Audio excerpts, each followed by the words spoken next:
And I think it's fair to say that it depends on the type of manager as to how these implications are viewed. Certainly in my experience, managers who are used to running a lot of regulated funds, UCITS type funds, look at these implications and say, well, maybe they're not that different to what we do today, which may be a fair comment. Equally, those managers who are familiar with really operating purely in the offshore space, the Cayman Island fund space, do need to look at these obligations carefully. And obviously those obligations are firmly set in level 2, so that will be the guiding light, fully kind of documenting down how these impacts are addressed. Obviously authorization of the fund manager is essentially the starting point, and ensuring the right capital is in place. So capital is assessed in two ways, one by the own funds of the manager, in addition to the professional indemnity insurance that's in place. So fund managers will need to obviously look at those capital requirements. You can combine the two in terms of own capital and insurance. I think there is a haircut on the insurance in terms of adding those two together to assess your capital. But there are very specific kind of requirements set down in level 2, or the current draft of level 2, describing exactly how, for example, the insurance policy needs to be structured. So clearly, any AIFM therefore needs to go through the requirements of the directive and ensure that the current insurance arrangements tick the box of what is required of them. I'll just skip over the next one and come back to it. On the governance side, again, there's very specific requirements laid down in the directive around the governance responsibilities of the AIFM. And therefore, as a starting point, that really becomes the manager's job to kind of set the Bible and to document out exactly how they discharge those governance responsibilities. Areas such as due diligence, there are specified obligations on the manager to ensure they've got appropriate due diligence procedures in place. Obviously, the regulators are particularly keen to ensure that managers have robust processes in place to, with the ultimate objective, obviously, of protecting the end investor. Now, clearly, that is, again, to my earlier point around the extent of change. Most managers will obviously have robust due diligence procedures around selection of providers or delegates. But I think obviously what's different here is when it goes into the regulatory prism, you also need to make sure that what works for you from a commercial perspective today also ticks the box of what you're expected to achieve from a regulatory perspective. And I guess that, like actually all of these requirements here, is a rolling process. So the obligation on the manager is a continuum.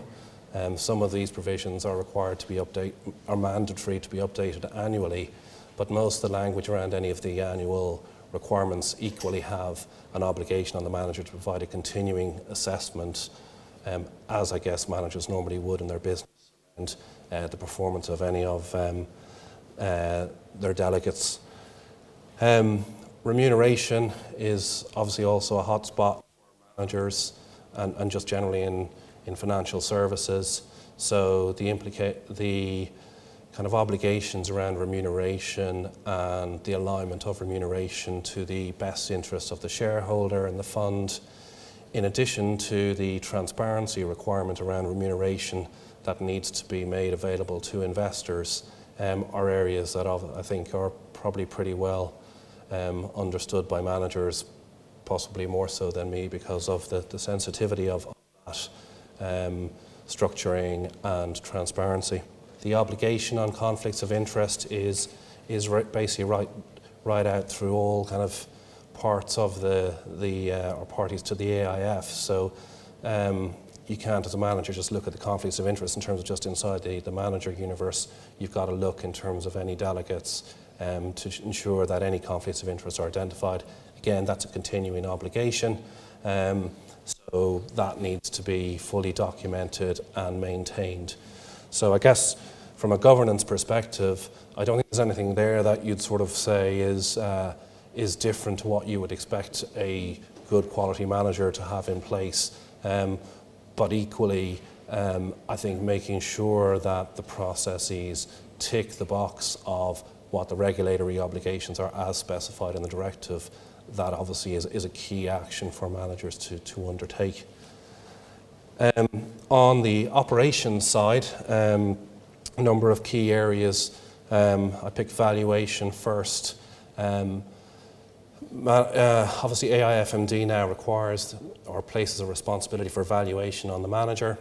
In the typical, certainly alternative model, that's typically the board of directors. So now the manager is required to be responsible for valuation, required to put in full policies and procedures. And again, this is an area where we would observe that obviously the vast majority of managers would take their valuation responsibilities or the valuation of the fund very seriously in the absence of AIFMD, and will follow procedures such as IOSCO's Guide to Sound Practices, AIMA Guide to Sound Practices around valuation. But it's absolutely laid out in the regulation now that you have to have those policies and procedures nailed down. They have to be fully documented, they have to be maintained, they have to address all the different asset classes that you're investing in, and therefore you need to really be looking at those procedures as well to try and future-proof any changes in investment strategy as you look forward, to make sure that the procedures are as up-to-date as possible, or if you're doing something different, that you've got the triggers in place to go back and look at those procedures and update them without finding out after the event. Okay, so that's the manager implications, or the key ones. I also mentioned, the distribution strategy of the fund, or distribution under AIFMD. So one of the clear kind of issues around AIFMD, or matters that managers bring to our attention, is this dimensioning of whether you're an EU manager running an EU or non-EU fund, or a non-EU manager running either an EU or an offshore fund. And what this slide attempts to do is, it's focused on European managers, as given we're in Malta in particular, but it really attempts to show that obviously the hardest impact in the first phase in July 2013 is felt for European managers with European funds. So basically it's full compliance with the directive from, once the implementation period starts in July next year, it's full compliance, and that touches essentially all the impacts we've just been through there.